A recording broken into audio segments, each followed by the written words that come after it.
Adam Lanza was a child of an affluent Connecticut town and the child of divorce. His deadly rampage began at the family home, where police say this morning he first killed his mother, Nancy.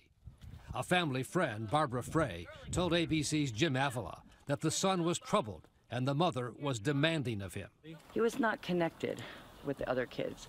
My son played with him when they were young, and in her home, I know she was very particular.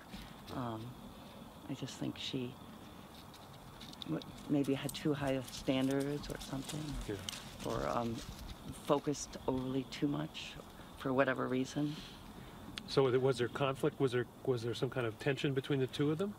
The parent and child? Parent and child, or? Not that I know of, but I think the fact that the parents were divorced must have contributed to it.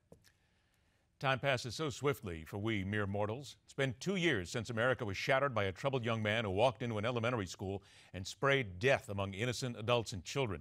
Youngsters who to this day are frozen in their parents' minds as mere babies with their entire life before them. And when those parents kissed their kids that morning, how could anyone have imagined that the next time they would lay eyes on their own flesh and blood, it would be on the cold slab of a coroner's office table to identify them, forced to see the wounds, holding an icy hand in theirs, beginning the procedure of putting those babies in the cold ground for nature and their God, if they believed in one, to take them home. Too harsh? Are you rebuffed and somewhat insulted by that visual? Did I go too far for some of your sensibilities? Good. That was my intention.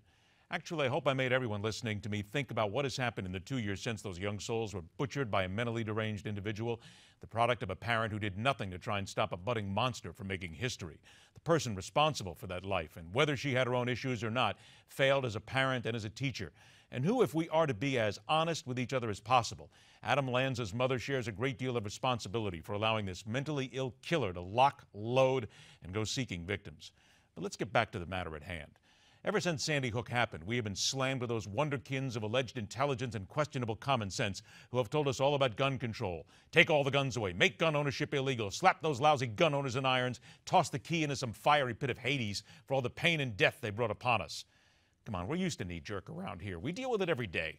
Republicans, Democrats, Independents, Libertarians, those who believe Elvis still lives and will descend to earth any moment now and immediately grant each of us a perfectly pressed white suit with tassels in order to deliver us to nirvana.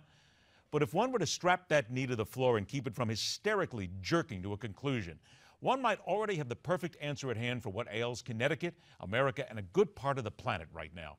And as is often the case, it has already been imparted to us very plainly and succinctly by one who feels the pain and thus spoke from experience.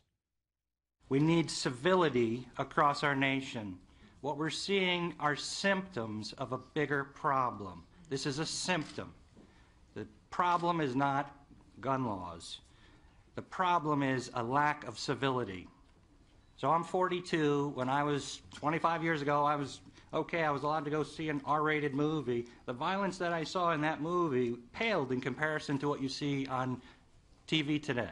Just normal TV, 14-year-olds are out there watching Law and Order SVU and NCIS, and it's just disgusting. We need civility across our nation. We need common decency to prevail. A measure of civility, what a concept. And what do we have in America 2 years after Sandy Hook?